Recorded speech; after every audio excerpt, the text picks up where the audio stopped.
Hello everybody, Namaskar. So in the previous lectures I have discussed about the variety of heat exchangers which are used in the vapor compression refrigeration system or any type of refrigeration system. Now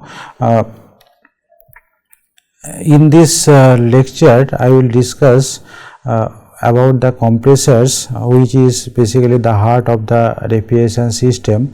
So we will discuss details about the compressor. Okay, so first of all we have to let us see the different type of compressors which are used in the refrigeration systems. So the compressor can be classified into two groups. One is called the positive displacement type compressor, another is the non-positive displacement type compressor.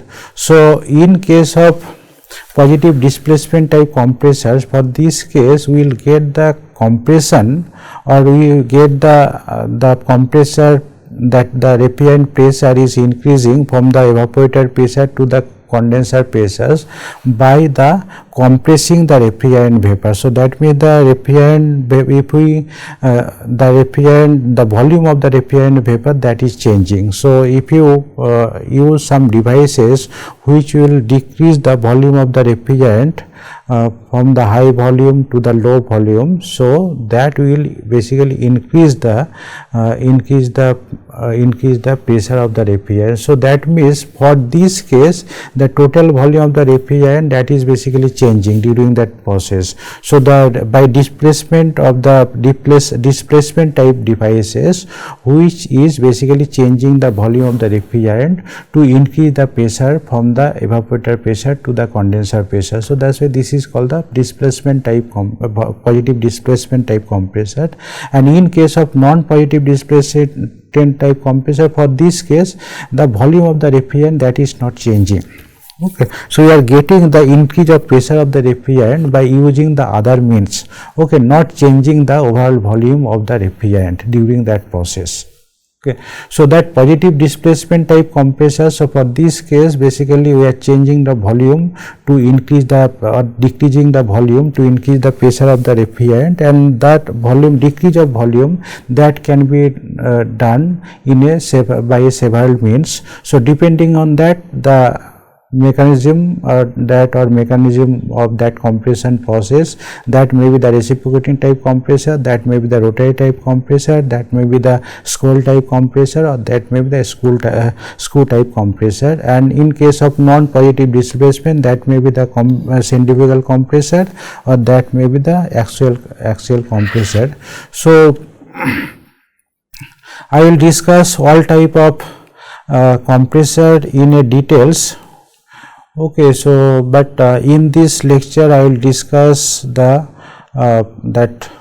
reciprocating type compressor, and in the next lecture I will discuss the different rotary type compressors. Okay, and then third lecture I will discuss about the non-positive displacement type compressor. So before discussing details about the reciprocating type compressor, let us see that how the volume, how the different properties are changing by this way. And before that, we can also make the classification of the compressor in term of the arrangement of the compressor and motor. So that may be the hermetic type compressor, that may be the semi-hermetic type compressor, and that may be the open type compressor. So basically for the compressor we need a motor. So how we can arrange, or how we can connect in between the motor and compressor, depending on that we have these three type. So in case of hermetic type compressors, so for this case the compressor and the motor both are basically connected. Okay, both are connected, and we will use some container, and in a container both are basically placed inside a container, and that container can be used as a inlet of the refrigerant. So that means in case of hermetically, and this container is basically sealed. Okay, so that is sealed. So that's why this is called the called also the hermetically sealed compressor. So for this case, that outside of the compressor or motor, the refrigerant inlet condition. So refrigerant can be stored at the outlet of the outside of the this and the outside of the compressor, and there is a inlet of the compressor and outlet of the compressor, that is basically directly coming out from this system. Okay, so that means this hermetic type compressor is just like a single component. Okay, so that motor and the compressor are inbuilt by this way that this is look like a single component. So there is a one inlet of the refrigerant and there is another outlet of the refrigerant that we can see. Okay, and in case of semi hermetic type, so for this case the that compressor and motor both are connected. Okay, both are connected, that means in a single shaft, both are in a single shaft. Okay, but we can see the separately the motor and compressor. So in case of compressor, there is a inlet of the refrigerant and also there is a outlet of the refrigerant. So for this type of compressor, this is the both are in the same shaft but not enclosed. Okay, so this is called the semi hermetic type compressor. And open type compressor, for this case the compressor motor basically both are separate component. So for our application, so we can take separately compressor and separately motor and we can couple together and we can use for our application. So that means for hermetic compressor or open type compressor, we have to change the whole system, both compressor and motor, when we want to replace. But in case of open type compressor, the compressor and motor both we can replace individually. Okay, so in general the hermetic type compressor that is used for the small system, semi hermetic type compressor also generally is used for the small system, but the open type compressor that is used for the large system.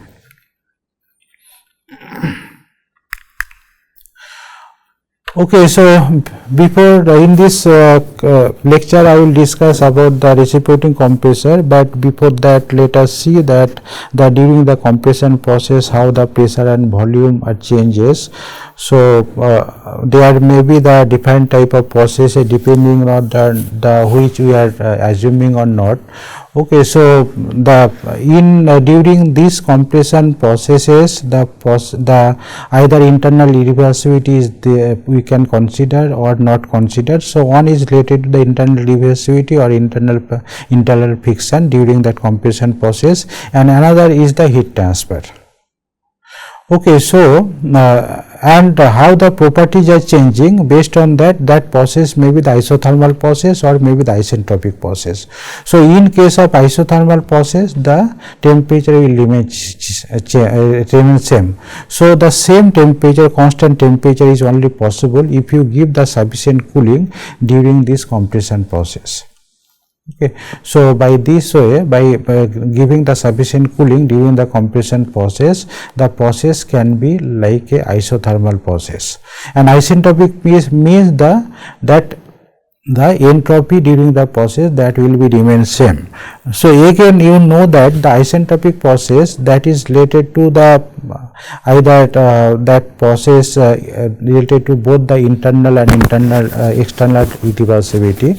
So if we assume that there is no external irreversibility as well as the internal irreversibility, then also the process will become isentropic process. That means the process is reversible as well as adiabatic. So reversible adiabatic process is basically the isentropic process.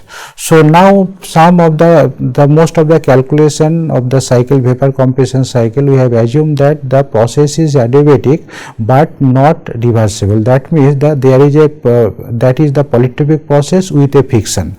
So for this case, the rightmost process, that means the process D is represent basically the polytropic process with friction. And some cases if we assume that there is a cooling process. okay, during that process. So during that cooling process, that means that process is B, and C process is represent the isentropic process. And if you assume that the process has both the heating as well as the friction, then that process will be maybe the process will be again the after the process D. So generally this is not happening. Most of the compressor you will see that the temperature is in general higher than the ambient temperature. So there is a cooling in a compressor. So that means the actual process is, in case of compressor, is basically the cooling and with the friction. Okay, that means that is the polytropic process with cooling and with friction. Okay, so depending on the different type of processes, that process is, if you use some all are basically polytropic process, but that polytropic index, that is depending on the condition. So if you assume that the polytropic index n is equal to 1, so that will become isothermal. If the for in case of B, where we will assume that the polytropic process with cooling, so in for that case that the index n will be in between 1 to gamma. Gamma is the heat capacity ratio.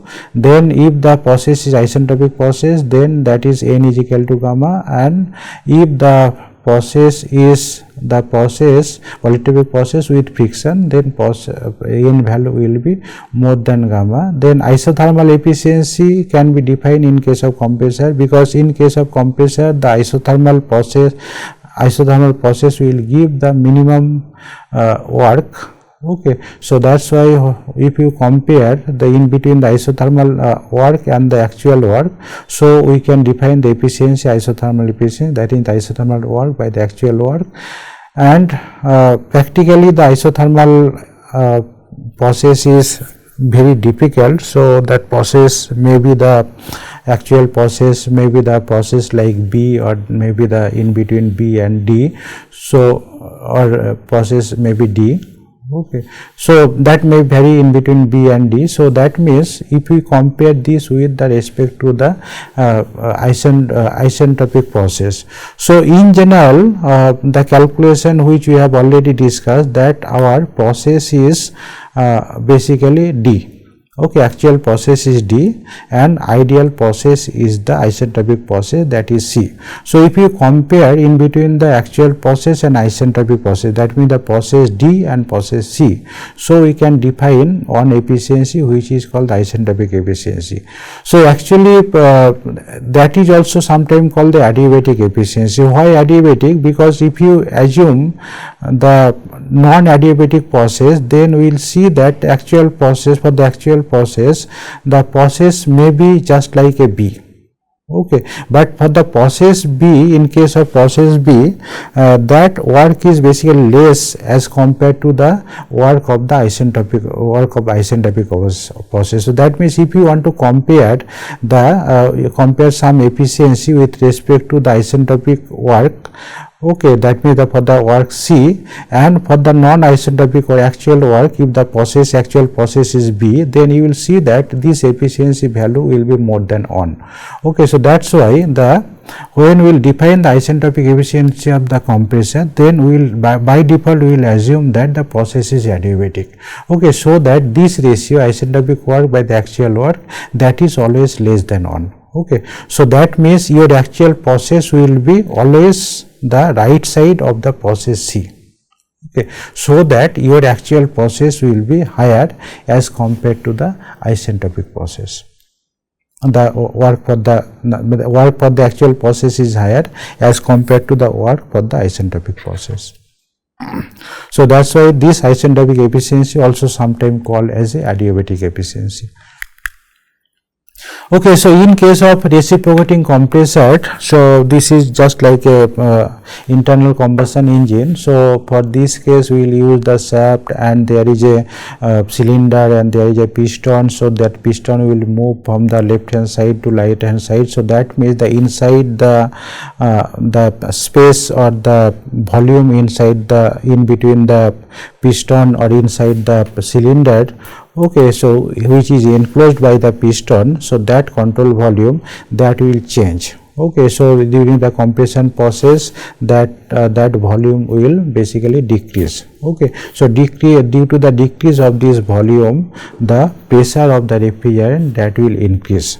Okay, in this case, so you can see that for the one revolution of the shaft, okay, so we have a inlet, we have a outlet, and also we have a compression. Okay, so that have to be done. So basically for the inlet valve will be open, then the refrigerant is coming into this cylinder, and there is a compression, and after the compression there is a outlet of the refrigerant. So at the last of the compression, the refrigerant, the compressed refrigerant, that is coming out from the cylinder. So that for the just left hand position of the piston, we have a some gap which is called the clearance volume. So that means the initial volume of the refrigerant will be the maximum volume inside this control volume, and the minimum volume of the refrigerant after the compressor, that is basically the clearance volume of this compressor. So if we see that how the process, or how the within the one revolution, how the pressure and volume are changing inside the reciprocating compressor. So if you assume the whole compression process within the one revolution of the shaft, that is in between the A, B, C, D, A, and that is a cycle. Okay, so inside the compressor, reciprocating compressor. So basically for this case, A to B, okay, and that x axis represent the volume and y axis represent the pressure. So from this volume pressure diagram, we can see that how the pressure, okay, how the pressure and volume are changing within for a one revolution of the shaft. So basically that process will occurs by this way. At the position A, basically we have a that means that there is the left right position of that shaft, that means we have a maximum volume inside the cylinder. Okay, so A to B, this is the compression process, that means the volume of the cylinder, volume of the refrigerant inside the cylinder, that is decreasing.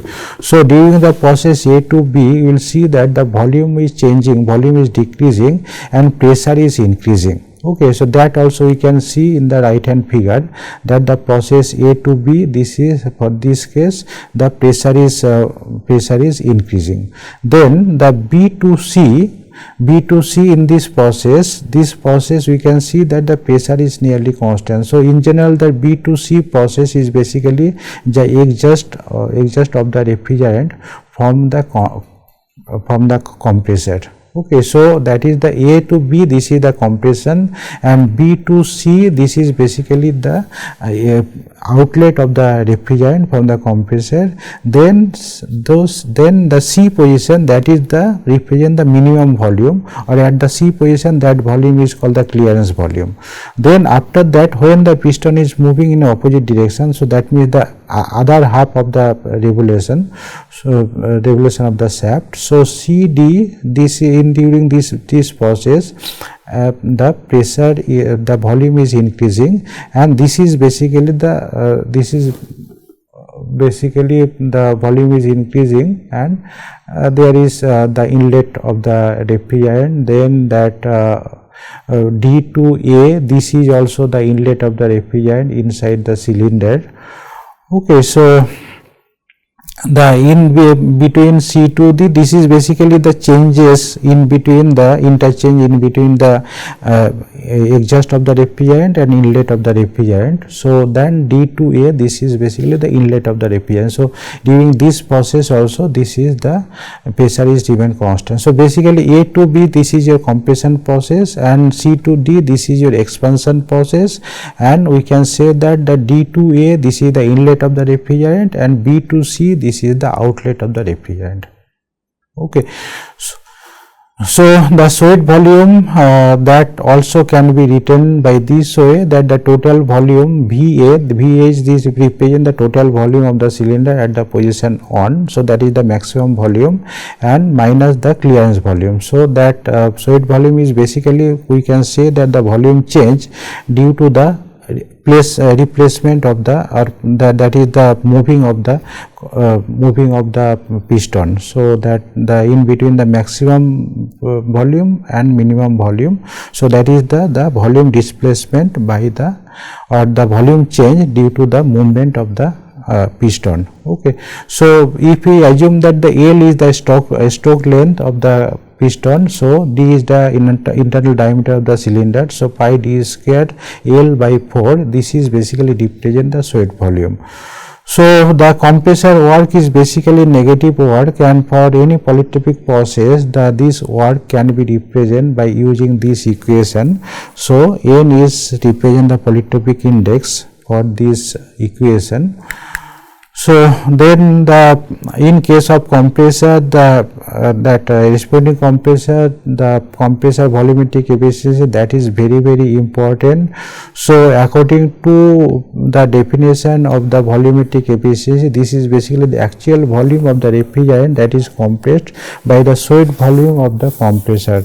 So basically when the refrigerant is coming inside the compressor and outside the and this is coming out from the compressor, so during that process, due to the clearance volume, some refrigerant will be remain in the compressor. So that means that will basically decrease the total volume flow rate through the compressor. So that's why the volumetric efficiency, that is very important.